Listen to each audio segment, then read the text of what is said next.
Hello everybody and welcome to our 7th radio show on Radio HUD. Woo! Woohoo! We have a change to the lineup because of commitments. Our president is no longer co-hosting permanently, so instead because we couldn't get rid of Kezia, so we've upgraded Kezia from guest to co-host. Yay! So that was very non-committal. Yay! No, I'm happy to be here. No, I don't want to be here anymore. Now that it's my official role. Now that it's your official role, you don't want to be here. So just a little bit of, I don't want to say admin, but just some reminders before we start. This week it's our first international film showing. We are showing a film called The Guilty. It's a Danish film. There will be English subtitles. The synopsis is: alarm dispatcher Asker Home answers an emergency call from a kidnapped woman. When the call is suddenly disconnected, the search for the woman and her kidnapper begins. With the phone as his only tool, Asker enters a race against time to save the endangered woman, but soon he realises that he is dealing with a crime that is far bigger than he first thought. Ooh. So it's showing down in OA313 as always, but at the later time of 4 p.m. today due to other people's commitments. In walks our special guest. Woo! Wave for the camera, Milo. You're on camera. We have Milo. Hello. Who's taking over the role of guest we're not going to be able to get rid of from Kezia. Yep. Yeah, I'm sorry. It be that way. It be that way. It do. It do. So there's that. Next week we're showing Lady Bird for International Women's Day, but obviously we'll remind you more on that next week. And obviously this is the first time after elections, so we can all now chill out. Yeah. After elections. Have a rest. Have a rest. From the social anxiety. Social anxiety. Yeah. God, do we need it. Yes, we do. So, first up, movies we've recently watched. So, special guest Milo, the camera's on you now. What film have you recently watched? Well, it wasn't for the first time, but I recently rewatched Dredd because it's such a good film. The one that came out in 2012, because I want to say the 1997 one isn't great because it just... I haven't actually watched it. I refuse to because they take off Dredd's helmet. And if you know anything about the 2000 AD comic character Dredd, you know that he doesn't take his helmet off. That's just like an integral part of his being. He is the helmet. The helmet is him. All you see is his mouth, and he's usually like, It's like you just get close-ups of him going, And Carl Urban, who plays Dredd in the 2012 rendition, is very good at the It's important to be good at that. It's very important to be good at the It's just part of him. Yeah, but no, it's a really, really good film. It didn't do super good in the box office, but that was due to I mean, neither did Elf. And everyone loves Elf. I don't. But you're wrong. Juxtaposition. Yeah, the juxtaposition. We're going to talk about Dredd and Elf. Yeah, they are definitely cinematic parallels. Comparable films. I mean, if you ever meet my parents, the only thing you ever need to know is that they will very loudly say that they liked Elf before it was cool. Oh, I'm sure they did. It's great fun. Parents hipsters. They are. I tell them this and they get mad at me. So would you recommend Dredd? I would. It's not for the faint of heart. It's quite gory because they use a lot of slow motion that comes in the form of a drug that comes from the Dredd universe, which is called slow-mo, and you take a hit, and it basically... That's a very original name. Yeah. It really is. You want to know... This makes you go slow-mo. What shall we call it? Fast. Speed? No, that one's been done. Yeah, speed's been taken. Not by us. No. But it revolves around this clan that lives in... So as a bit of context, in the Dredd universe, there were nuclear wars that just irradiated the planet, and now we have megacities. I think Megacity 1, they said it spread from between states in America. I mean, I'm not great with distance in America because I don't live there. I've never been. But big places, because there's about 800 billion? 800 billion? I want to say... Don't ask me anything about numbers. Have you forgotten who I am? No, I think it's 800 million in one megacity. Or it could be billion. But there is a difference between these. If 800 billion would be a bit much. Yes, considering there's only 7 billion people on the planet at the minute. Good point. So it's 800 million. And the whole point is they have these massive mega structures called mega blocks. Just 800. Just 8. Mega blocks in mega cities. Somebody tell Lego they've gone out of business. And it's Dredd is training this rookie, Anderson, who is an incredible character. I really love her. She's so cool in the comics from what I've heard. My dad and my brother have been collecting the comics. My dad since 1976. I want to say 6 because I think it was a year after they came out. It was a year after it came out. It was either 76 or 77. And then my brother started collecting them. So it's an inherited hyperfixation. We're all big nerds, and it's really good. And they are going to listen to this, and if I've said anything wrong, they're going to just disown me entirely. Yeah, I was going to say the family that nerds together stays together. Yeah. But, unless you get something wrong. Yeah. You're disowned. You are disowned. You are entirely disowned. Yeah. I think my mum also really likes Dredd. It's just like my dad and my brother are the ones who were obsessed with it. And who wouldn't be? My brother is literally named after a character in that comic series. Brilliant. Because as he was, they were choosing names because he was a surprise. And they hadn't prepared a name. My dad was reading the 2000 AD comics and went, "What about Otto?" As a joke. And my mum was like, "That's a really unique name." But the thing is, he's named after a character called Otto Sump, who in the comics...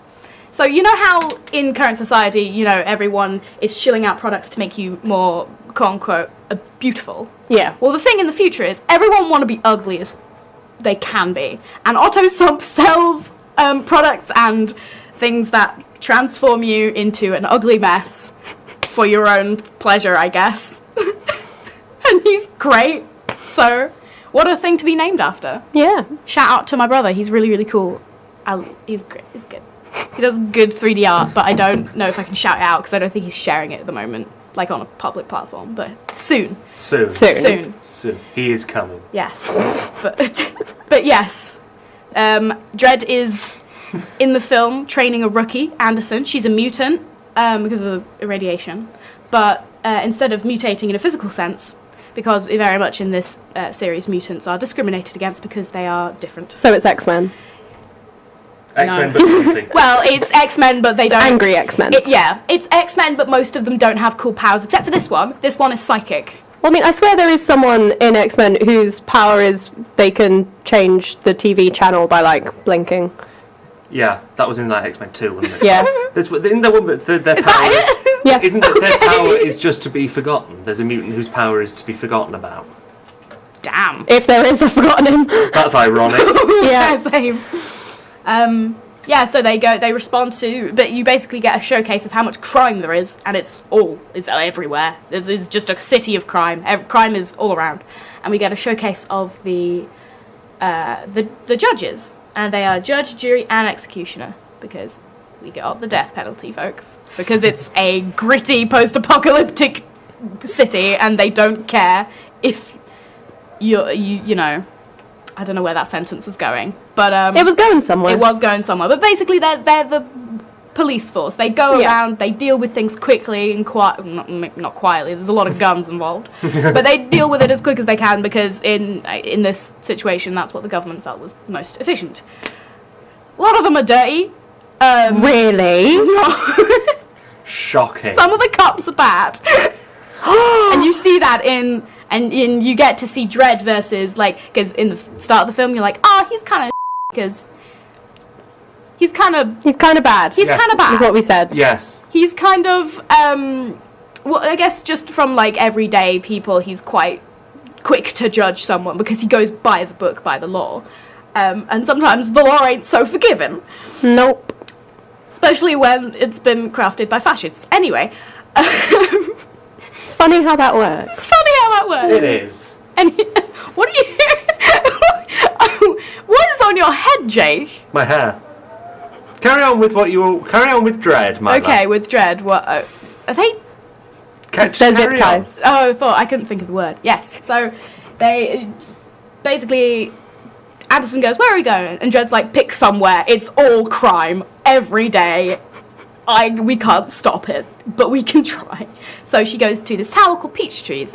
That sounds like a really nice place. It's not. I mean, I gathered it wouldn't be, but it sounds really dire. nice. But it does. It sounds delightful. It does. But sadly for them, their lovely sounding tower has been taken over by a dictatory clan called the Marmar clan, which is... Ain't that always the way? Sometimes it be that way. It do. It was previously owned by gangs, because there's like... I think it's the tower itself is 1 kilometre tall. That's just way too tall. Yeah, a lot of people. They got a house, so up instead of out, because out, wasteland, bad. From what I've read in the books, it's a rough place.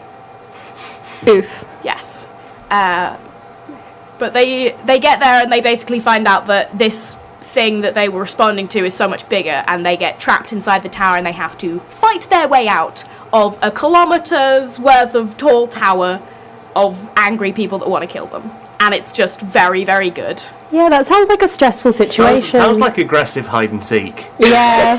It is aggressive hide and seek, considering at one point they literally get about 2 massive machine guns and just fire them directly at one side of the building. Oh, Christ. It's a little bit unfair. That's going to do some structural damage. yeah. You know what? I was watching that. I was like, this is gonna just ruin your whole. Because they're right at the top. So if it cracks off, Yeah. they're done. It's like you're not very good at sort of thinking ahead. No. That's the problem with these gangs. Yeah, they don't they think just big know picture. full. Yeah. No. Yeah. So, Kezia, let's try and get the camera on you whilst I hold. Let's hold the camera on you. What film have you recently watched? I recently watched Pride because I come to the HUDMovies showings and watch the films that we do. And so if you didn't come, which you should have, Pride is this really, really great film. It's all about how, like, during Thatcher's time, I mean, we all know the miners had it very bad, but what history doesn't often tell you is that a group of lesbians and gays were supporting the miners and raising money for them. And it's about that, really. And, I mean, it's great to see that other side of things that your history teacher doesn't really want to talk about. Yeah. Like, I like to think I know a lot about queer history and history in general, but I was wrong because I didn't even know this was a thing until I heard about the film. And yeah, it was a wonderfully done film, wonderfully shot, and I've recommended it to, like, everyone I speak to. So watch it, it's good. Yeah. It is a very good film. I Careful. just hit my knee. I'm fine. I'm fine. There's been an injury. There's been an injury. It's a dangerous business first- being a radio show The first host. Radiohead casualty. What film have you seen recently, Jay? Recently, I watched the new. It's new. It was out in sort of January time. Michael Bay film on Netflix called Six Underground. I have not seen that advertised once, or maybe I just forgot. I mean, it's Same. a Michael Bay movie, so it's not high cinema. I enjoyed it, but it's full of guns, explosions, and I mean, not as many scantily clad women as he usually has in his films. So he's mature. That's what we call progressive. Baby call- steps. Baby steps. Baby steps. Baby steps. Can't grow a farm in a day. Yeah. And there is a relatively, there's a diverse cast. You've got Ryan Reynolds as the lead, but it's Ryan Reynolds. Of course. He's funny. Yes. I'm trying to remember I can't even remember any of the names. Adria Arjona, she was in Good Omens. I've not seen Good Omens. Who? The sister, what? No, the sister. I can't remember her name now. She's the one who marries Jack Whitehall's character in the end. Oh! Jack Whitehall's in Good Omens. Jack Whitehall's in Jack Good Whitehall Omens. is in Good Omens. You wouldn't think, because he shaved off his beard and he looks like a toddler. Yeah. In the nicest possible way. Does he play the little boy? I love Jack Whitehall. Really funny though. would have been The funny. entirety of Good Omens, except that Jack Whitehall plays Adam. Yeah. Yeah, That would have be- been funny. would have been brilliant. So, she's in it. You've got Melanie Laurent, who's been in Inglourious. We got The word we're not allowed to... say The Inglorious B word. yes, and we apologise for the language earlier. Yeah, sorry. The guest. Was, Sorry, sometimes I excited? do the thing and I forgot. And I'm very passionate about Dredd because Yes. it's really good. So I mean, I almost swore a few times when I spoke about cats. It's fine. It happens. so but valid. not because you liked it. I still have passionate feelings. It was. I know. I've told you not to talk about them. So it was a good film. I enjoyed Six Underground, but it was a very silly concept. These people fake their deaths to become some sort of hit squad for a reclusive billionaire and kill a dictator, and hijinks ensue. It's very over the top, but it's a Michael Bay movie. What do you expect? True. So if you are looking for a film to just clock out for 2 hours and not have to pay attention whilst you're watching it, because honestly, you can zone out halfway through and come back to it, and you're like, oh, still shooting Didn't win an people. Oscar for dialogue and screenplay then. No. Okay. No. God, no. That's fair.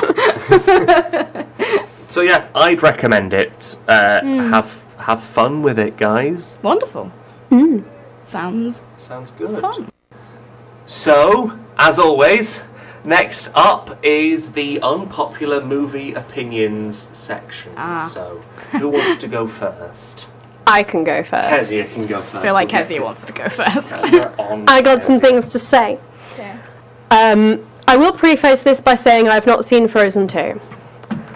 But my unpopular opinion is that Elsa from Frozen is a terrible role model and not a very good character, and I wish kids were not so obsessed with her because she can't actually deal with her problems. Basically.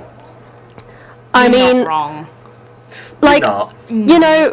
I can say objectively it's not entirely Elsa's fault. The way she was kind of brought up about her powers was kind of sucked. She was not taught how to deal with issues properly. Fair enough.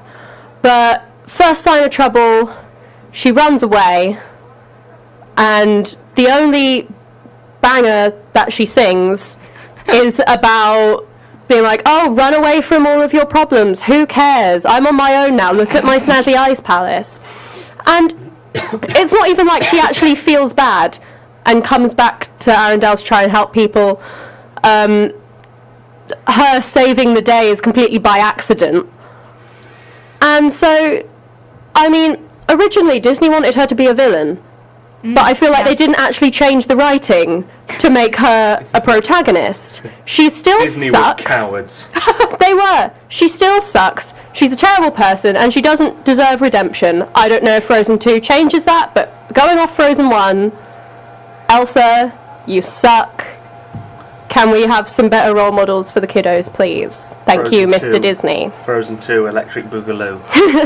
Also, I just want to say that, like, if you compare the animation to a film like Rise of the Guardians, which had a character with ice powers, and the way they did that was Rise of the Guardians was so amazing. beautiful, And Frozen was so lazy. And Frozen's CGI ice looks like blue plastic. It does. I haven't seen the second one. Rise of the Guardians is I've not seen amazing. either I of them. imagine- Watch Rise of the Guardians instead of Frozen. It's way better. It still has something, even if you're an Yeah. adult. It's Just so watch much Into the better. Spider-Verse. Yeah, All that. honestly. The problem I see with Disney is that they're so focused on being technically good, because they put a lot of time Yeah. and resources and energy and money into their physics engines. And it's like, yeah, you could have an incredible looking film, but if it's got no actual substance because you're just reusing the same plot lines from the same creative team and the same basic structure you've been using for the last 100 years, you're gonna fall apart. Also with the quote-unquote live-action Lion King, that was... I mean, obviously, a film about lions is all going to be CGI. I respect that. Yeah. But they focused so much on looking realistic that they forgot the actual joy of watching a Disney film. And I'm sad. Yeah. I think after the success of the live-action Jungle Book, but then the live-action Jungle Book did something different. Yeah. It changed bits. Yeah, and it was got rid of all the bad still good to look at visually. Jungle Book only had 2 good songs, and they kept both of those good songs in the live-action version. Smart. Yeah. The money makers. The money makers. Yeah, but Lion King. Also, hey, which 2? Because I played Car as a child, and I sang one of the songs. Maybe it's 3. I can't remember. It's the one Bare Necessities. Yeah, that's a banger. I want to be like you. Yes. Yeah. Whoopie-doo. I want to be like you. So who's going next? Milo, do you want to go next? Yes. I'll put the camera back on. I will preface this by saying I don't dislike the film in any regards. I do enjoy it, but Pulp Fiction is overrated. And I get that at the time it was revolutionary, but people comparing it to I feel like it, because I watched it way later than I should have, because I was a film student and I only really watched it in my second year right at the end because I was curious, and I enjoyed it, and it's an enjoyable film. But there are still people out there that hate me because I'm like, yeah, it's good. It's not the best film I've ever seen. I personally feel like there are films that do narratives a little better with a couple more interesting characters. But that's also completely subjective. Yeah, I mean, I've never watched it. I keep meaning to because everyone keeps going on about it. But am I right in saying that at one point, I mean, it could be I'm getting this confused with another film, but at one point someone gets an EpiPen in their chest? Yes. Yes. Because that's correct. I was actually friends with someone who genuinely believed that that's where EpiPens need to be shot. Dear God. Good thing I never had an allergic reaction around him. Good thing I never spoke to him again. Yeah. It's not great. But yeah, people genuinely believe that It's after the thigh, watching the right? film. Yeah, it's the thigh. Yeah, I thought so. And that's a little frightening as someone who could die. Is it an adrenaline? That's what an EpiPen is. It's just adrenaline. There's nothing actually in it other than adrenaline. I thought that, but I wasn't sure if it was true. No, it's just adrenaline, so it keeps you alive for the ambulance to come and give you the good stuff. It's embarrassing that I, as a science student, didn't know that, isn't it? Yeah. Just a little bit. Anyway, we'll pretend that didn't happen. Yeah. Yeah, I do like it as a film. I just feel especially since it's been so long and we've gotten so much better, Yeah. it's good. Would you say it's your favourite Tarantino? Or do you think he has better ones? Because I think he has better ones.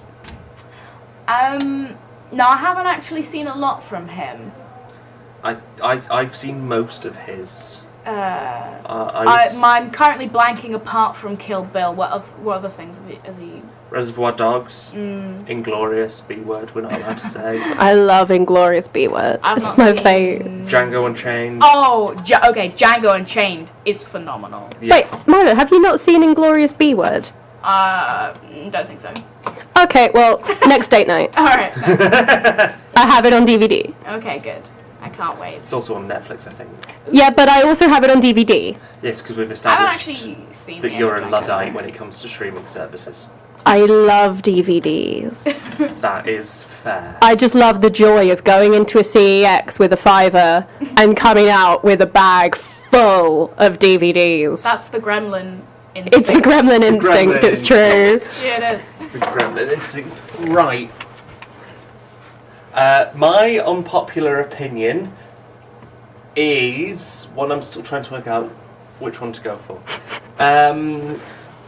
I think I'll go for one that it is controversial, but Ooh. yes. Parasite only won Best Picture because the Oscars were trying to be politically correct. Ooh. And by that I mean, I'm not saying that Parasite... Do you mean is a bad woke? film. rather than politically correct. Yeah, I sound like a Brexiter when A little, yeah. I meant woke. It's been a very long day. This is the first time I've sat down. It's 1:30. Well, this is the first time I've sat down since 7:10 this morning. Good lord. Oof.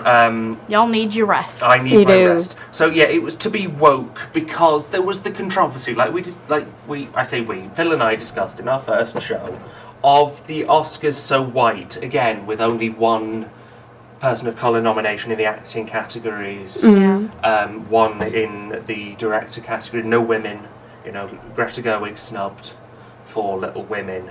So I feel that the Oscars just went, there's this foreign language film by a director who's a person of colour, that we could just throw all these awards at and then go, look at us, we're not, Yeah, almost like they're doing that to cover up the fact that other things they're just keeping it white.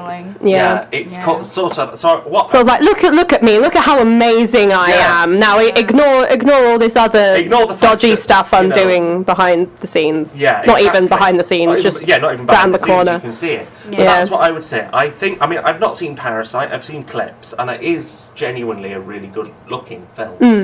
I'll have to watch it all the way through, obviously, before I do a proper opinion of it. Yeah.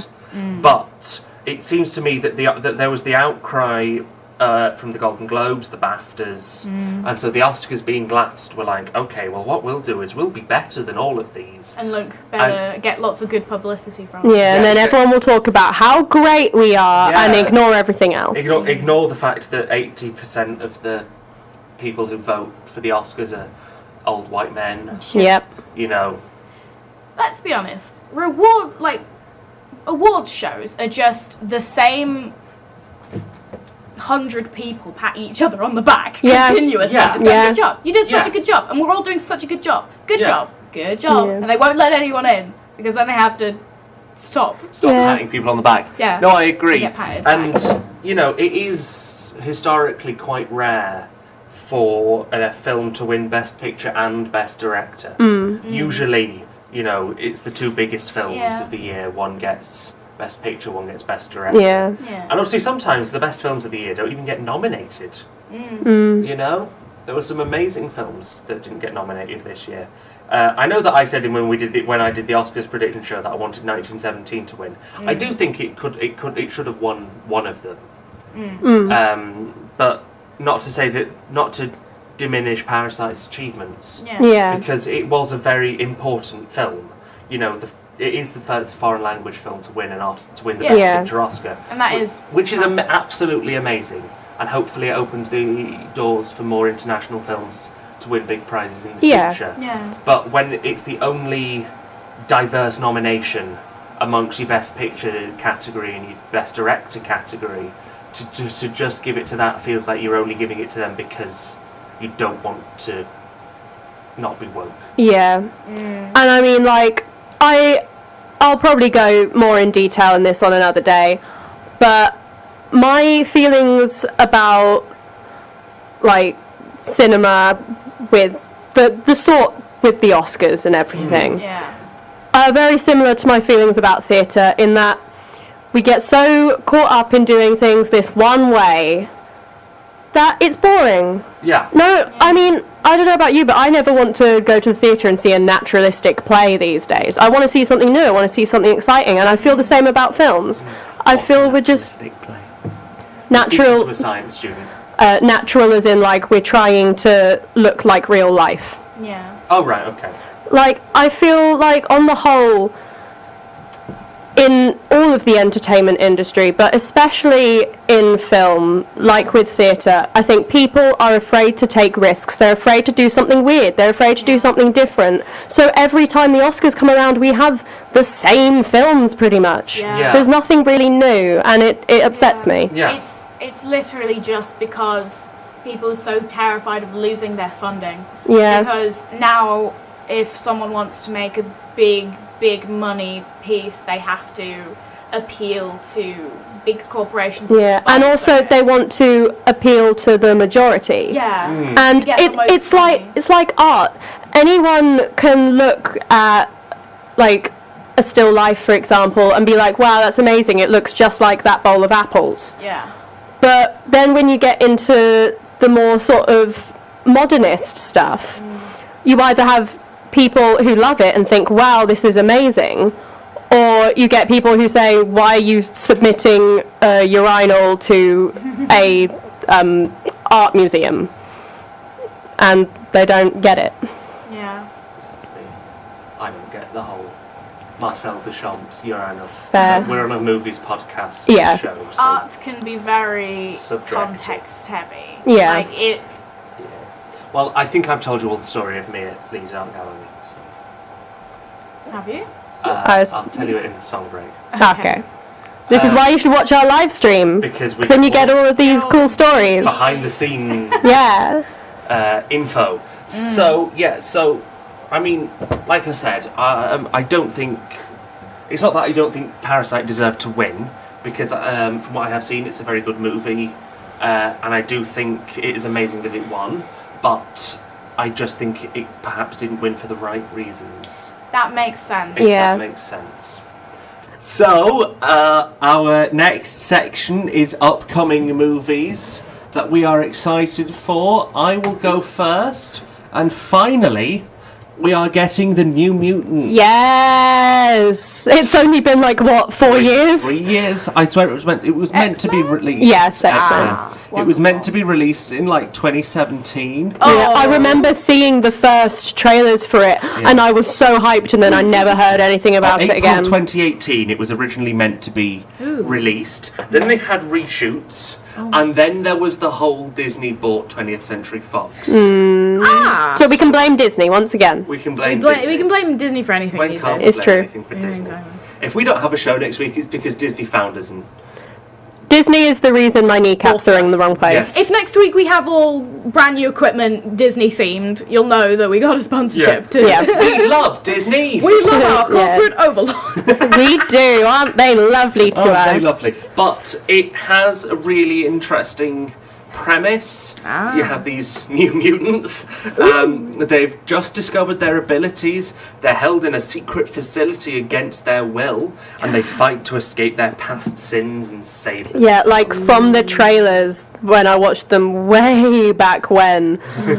it looks, if the look is still kind of the same, it looks so different to what you sort of expect from an X-Men film. Like it looks very dark, kind of almost horror-ish. Yeah.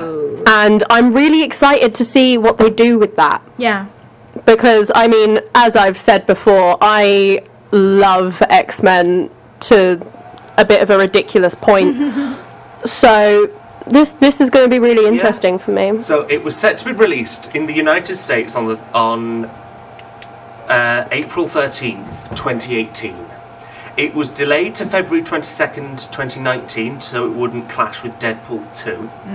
And then it was moved to August 2nd, 2019, so it wouldn't clash with Dark Phoenix, that amazing film that I still haven't seen. I have not seen it It was either. meant to be really bad. And then it was delayed to April 3rd, 2020 by Disney after Disney acquired 20th Century Fox. So it's had a little bit of a rough run. It's had a Always bit of a saying, rough no, we'll do you next time, we promise. Yeah. You know, we'll release you soon, New Mutants, we promise. It's because it's different. Fingers and crossed interesting. behind the back. Yeah. And yeah, it's because it's different. It's because they'd rather go with the Formulaic. with the formulaic stuff that they know is going to get an audience, Yeah. rather than something that's new and a little Lots of different. money. Yeah, money. they just want the cash. Delicious capitalism. Kezia, don't you love it? upcoming film? It was New Mutants. It was New Mutants. Milo, have you got an upcoming film? That you're excited for? Not what I can think of, but for the last decade I've been promised sequels to Avatar. And they have not been delivered. Good. Why? I did not like Avatar. That's fine. It Wait, was- is this the so blue obsessed. people or the The Last blue Airbender? people. Okay, good, because Avatar: The Last Airbender, the live-action film, didn't exist. No. No, It was it's- bad. it's We gone. didn't like it. It's I didn't gone. even We've watch erased it. The it. Blue People Avatar is I was the only heartbroken. film I've ever fallen asleep at in the cinema. That's hilarious because I watched it whenever it came out, I think maybe a year after it came out when I was 10, and I wanted to be a blue person. God, you're young. I'm 20. I'm 21. So, oh wow, the whole year makes such a difference. I know, but it just makes me feel old. But God, I was so heartbroken when the last Airbender film came out, and then there's little tiny me for reference, completely obsessed with the last Airbender cartoon. I'm talking. I legitimately believed that I was a firebender for no specific reason. I was obsessed. I knew everything inside and out. I was so excited. I'd had all the box sets. I was ready. And I walk in and I watched that monstrosity, and I think I left in tears. Oh. I'd persuaded my family to watch it when it came out. I was like, no, it's really amazing. You'll really like it. And it was an ordeal. And the more I think about it, the more sad I get. Oh. It was rough. It was rough. It was a tough time. So, a slightly shorter upcoming movies we're excited for section than normal, but we seem to talk about that a bit. So the next section, just very briefly, because Milo spoke about Dredd for too long, Sorry. is movie news. Have a lot of feelings. So we have got Godzilla vs. Kong's rumoured runtime is apparently really, really short for an action movie. Maybe they just decided to cut to like straight to the point. Fight, they just like 1 second in. It's just a 40 minutes fight scene. Yeah. That would be cool. That would be cool. It's 1 hour 45 minutes long. Okay. And it's going to end with King Kong telling Godzilla to save Martha. Probably the most interesting piece of news that I have just read is that apparently Pornhub will be releasing its first non-adult film. So, but it'll still be pretty adult. That's interesting. Do you... Toy Story 5 looks interesting. What a segue. I was going to say, other than Corn Hub, the thing they did on April Fool's that one time, Yeah. where everything was corn. Yes. I mean, I don't claim to actually know anything about Pornhub. It just came up on the screen, and I was like, I've got to say it. Everyone's got to know. We've got movie news website up in front of us. It's because after last week, we all know I don't actually know anything about films. Yes, we Wonderful. know that. What else is there to talk about? Top Gun Maverick's release date's been moved up by Paramount. Ooh. Not really interested in that, to be fair. The global box office could lose $5 billion thanks to the coronavirus. Is it because people are racist as hell and are just going to boycott Mulan? Because I don't think Mulan's going to rake in $5 billion. it's Disney. I think maybe it's a thing of people don't want to be in a crowded cinema just in case a couple of them have got secret coronavirus. As long as everyone is washing their hands, Yeah, I know, and yeah. you should be doing that anyway, Yeah. then you're probably alright. It's only if you are a child, elderly, or a chronically ill/disabled person that you're likely to die. But we should definitely worry about those people. Yes, And make please sure worry they are about me. okay. I don't want to die of corona. I don't want you to die. Wash your hands. Just wash your hands anyway. Yes, Yes. you should be doing it anyway. Please. Antonio Banderas has joined the cast of the Uncharted movie. My boy. And so has... Me. You've joined it. Milo's joined Yeah, it. Milo's the new star. Milo's I'm the gonna new be- star. The Chilling Adventures of Sabrina star Tati Gabrielle. She's the one who plays Prudence. Oh. If anybody out there Yes. watches Sabrina, I still need to watch Prudence. season 3. I grew up with my Sabrina, so I can't bring myself to watch this new one. I'm It hurts my soul. angry at them for what they did to Lucifer. I'm angry that we haven't got I just sassy hate it. Salem. Salem was the best Yeah, bit. I was so excited because like I never really watched or knew anything about Sabrina and the Teenage Oh god, I Witch grew Project. up with it. But the one thing I did know is that Salem was hilarious and Salem a was lad. hilarious. And I was really excited for that because I was like, oh, well, like modern day Salem is going to be incredible because they will have the freedom to say whatever they want and be as sassy as possible. But Yeah. no, he's just a kid. Apparently it's Yep. that she's allergic to cats. Yeah. Kitten. Oh. Then maybe you should Oh, cast right. someone else. Do a Just- CGI cat like they did with the dog with. Or get hands a and puppet. foot. Get a puppet like the original Sabrina did. Yeah, that was funny. When you could really tell. Yeah, it was And brilliant. Venom's director Ruben Fleischer Ah.